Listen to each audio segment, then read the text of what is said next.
You have already met them both.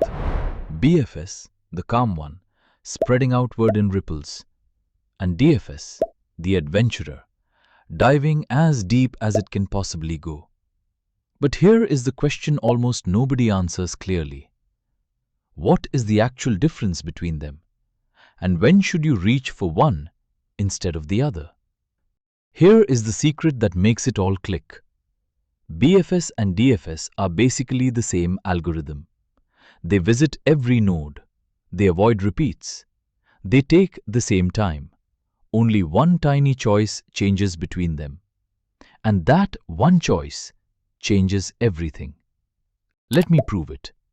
Here is the code for both, side by side. The signature is the same. The visited check is the same. The loop over the neighbors is the same. Line for line, they are twins. There is exactly one difference. BFS always takes the node that has been waiting the longest. DFS always takes the node it added most recently. Oldest first versus newest first.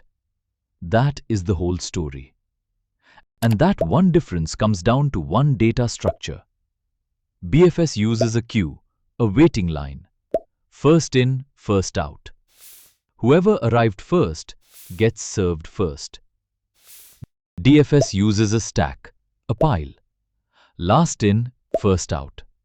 The node you placed on top is the one you pick up next. A queue pulls you wide. A stack pulls you deep. Same code, different container, opposite behavior.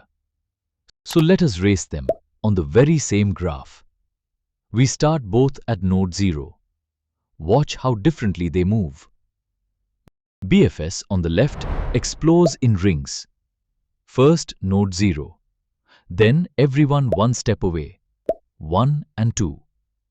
Then everyone 2 steps away. 3 and 4. It finishes an entire level before going any deeper. Calm, even, layer by layer. DFS on the right commits to a path. 0, then 1, then straight down to 3. Only when it hits a dead end does it back up and try another route. It goes all the way down before it ever goes wide. And look at the order they finished in. BFS gave us 0, 1, 2, 3, 4. DFS gave us 0, 1, 3, 4, 2. Same graph, same nodes, completely different journey. That is wide versus deep, made visible. If they take the same time, is there any real cost difference? Yes, and it is about memory. BFS has to remember an entire level at once. On a wide graph, that frontier can balloon.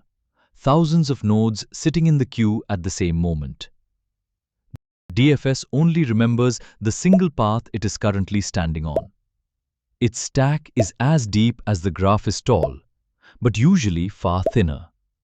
So DFS is often lighter on memory, while BFS can become heavy on wide graphs. Keep this in mind. Now here is BFS's superpower.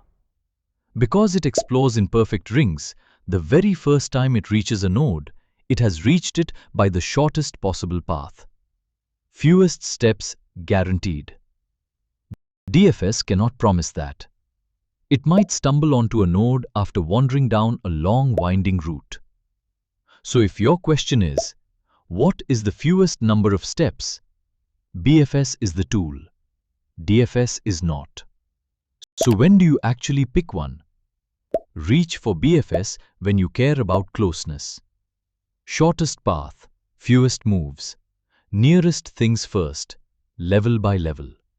Think ripples in a pond.